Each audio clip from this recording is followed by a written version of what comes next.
कर रहे हैं। मैं आप सबको एक बहुत रोचक कहानी सुनाना चाहता हूँ। एक दंत कथा है जो मैंने आज से कुछ दिन पहले पढ़ी, और वो कथा इतनी शानदार है कि अगर आप पढ़ेंगे और आप सुनेंगे तो आपको बहुत मजा आएगा। और वो कथा है एक औरत की जिसका नाम था वैराग्यवती। ध्यान से सुनिएगा, वैराग्यवती की कथा आपको बहुत इंस्पायर करेगी और बहुत कुछ सीखने को मिलेगा आपको। उस लेडी का नाम है वैराग्यवती, और ये भगवान विष्णु की परम भक्त हैं। भगवान विष्णु को बहुत मानती हैं, बहुत पूजती हैं। एक मंदिर में बैठ के भजन कर रही हैं वैराग्यवती, और जिस भवन के पीछे मंदिर, किस भवन में वो भजन कर रही हैं, उसी भवन के पीछे, उसी मंदिर के पीछे एक चोर उसी मंदिर में चोरी करने का प्रयास कर रहा है। एक चोर उसी मंदिर में चोरी करने का प्रयास कर रहा है। अब भजन की आवाज जब उसके कानों में गई तो चोर को ऐसा लगा कि ये जो लेडी है वैराग्यवती, इसको बेवकूफ बनाया जा सकता है, ये भगवान में बड़ी आस्था रखती है। तो उसने सोचा क्यों ना राजकुमारी को बेवकूफ बनाए, और वो बाबा जी बनकर राजकुमारी के पास चला गया। सदगुरु बनकर बाबा जी के पास चला गया, राजकुमारी के पास। जैसे ही वैराग्यवती ने उनको देखा, वैराग्यवती ने प्रणाम किया, बोला महाराज जल पिएंगे? तो वो जो साधु जो बना था, हुआ नहीं था। साधु होना मुश्किल है, बनना आसान है। जल पिएंगे? तो महाराज ने बोला जरूर पिएंगे। तो वैराग्यवती जल लेकर आई। जैसे ही जल देने लगी, बाबा ने मना कर दिया, बोला रुको, तुमने दीक्षा लिया है कभी? तो वैराग्यवती बोली नहीं, मैंने तो कभी दीक्षा नहीं ली। बोला हम उस स्त्री के हाथ से जल ग्रहण नहीं करते जिसने अभी तक दीक्षा ही नहीं ली, हमें जल ग्रहण नहीं करना। और वो पलटा और वापस जाने लगा। तो वैराग्यवती बोली महाराज आप जाइए मत, आप ही मुझे दीक्षा दे दीजिए, आप मुझे दीक्षा दीजिए, सो दैट मैं आपको जल अर्पण कर सकूं। तो वो हंस के बोला कि हम विरक्तों की दीक्षा ऐसे घरों में नहीं होती, दीक्षा के लिए जंगल जाना पड़ता है, जंगल में दीक्षा दी जाएगी, चलने को तैयार हो? तो वैराग्यवती बोली महाराज अगर मेरा कल्याण हो तो मैं जंगल में जाने को भी तैयार हूं। वह बोला अपने आभूषण, गहना, जेवर, रुपया जो कुछ है सब ले लेना। राजकुमारी ने सब रख लिया और वो जंगल पहुंच गए। संत के साथ जब वो जंगल पहुंची, संत जो बना हुआ था नहीं। अब घोर जंगल में जाकर उसने वैराग्यवती को एक वृक्ष के साथ बांध दिया। घोर जंगल में जाकर उस संत ने, जो संत बना था, वैराग्यवती को एक वृक्ष के साथ, एक पेड़ के साथ बांध दिया और बोला देख ये गुरुजी का बंधन है और हम 7 दिन के बाद आएंगे, उससे पहले खोलने का प्रयास मत करना। और वो रुपया, पैसा, गहना सब लेकर चला गया।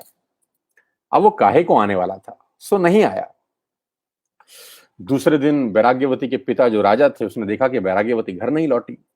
तो पूरे शहर में, पूरे गांव में ढूंढा गया, वैराग्यवती का कहीं पता नहीं। तो राजा खुद अपना घोड़ा लेके जंगल में उसकी खोज में निकले। अब जब खोज करते देखे तो देखा वृक्ष से बंधी हुई बेटी। वृक्ष से बंधी हुई बेटी को देखकर कहा बेटी तुम्हें कौन बांध गया? बोला मेरे गुरुदेव ने मुझे बांधा है।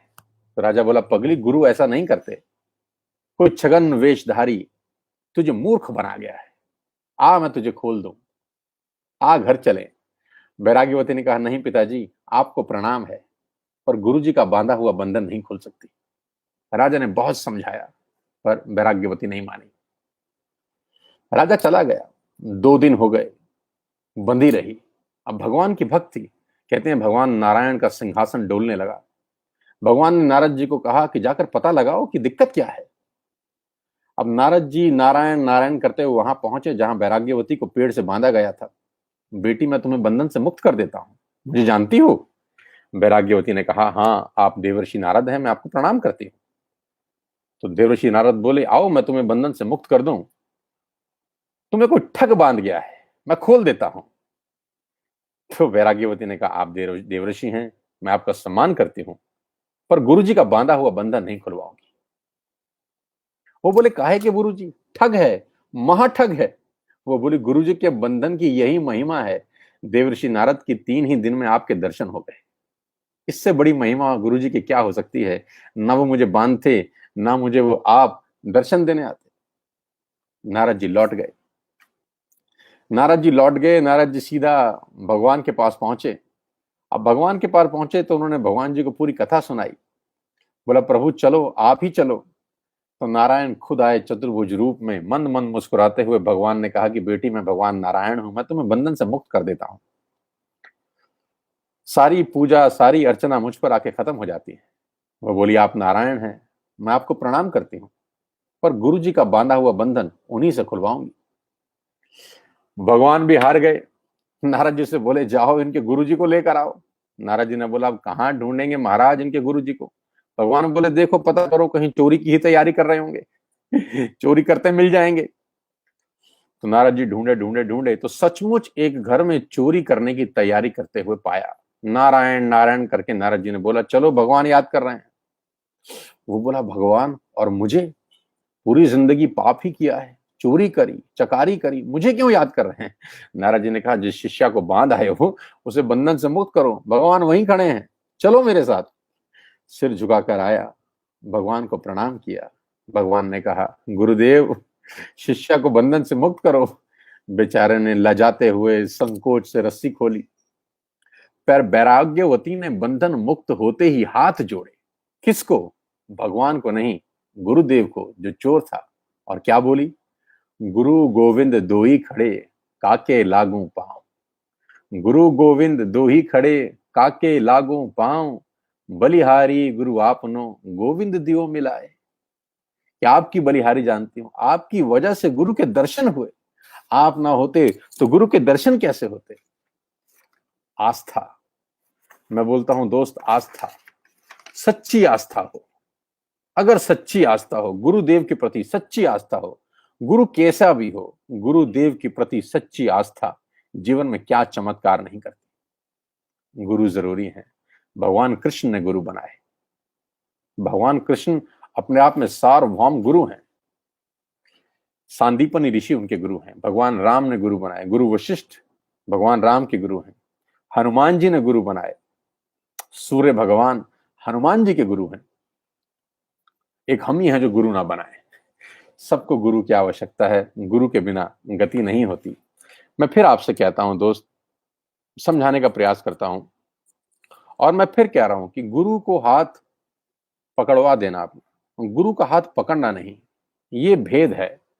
गुरु का हाथ नहीं पकड़ना, गुरु को अपना हाथ पकड़वा देना और सरेंडर कर देना, बस आगे उसकी मर्जी। मेरी एक पुरानी कहानी है, यहां पर याद आ गई, सुनाता हूं आपको। एक बाप और एक बेटी नदी पार कर रहे हैं। नदी में बहाव बहुत तेज है, पानी बहुत तेजी से बह रहा है। तो बेटी को बाप ने कहा कि बेटिया मेरा हाथ पकड़ ले, कहीं बह ना जाए। तो मेरा हाथ पकड़ ले, कहीं बह ना जाए। तो बेटी मुस्कुराती हुई बोली पिताजी आप मेरा हाथ पकड़ लीजिए। तो बाप ने बोला क्या फर्क पड़ता है कि तू मेरा हाथ पकड़े या मैं तेरा हाथ पकड़ूं? बेटी ने बोला फर्क पड़ता है पिताजी, मैंने आपका हाथ पकड़ा और बहाव हुआ तो पूरी संभावना है कि मैं हाथ छोड़ दूंगी, लेकिन आपने मेरा हाथ पकड़ा तो कितना भी पानी बहे, कितना भी तेज धारा हो, आप मेरा हाथ कभी नहीं छोड़ेंगे। तो गुरु का हाथ पकड़ना नहीं है दोस्त, गुरु को हाथ पकड़ा देना है। सिंपल फिलॉसफी है।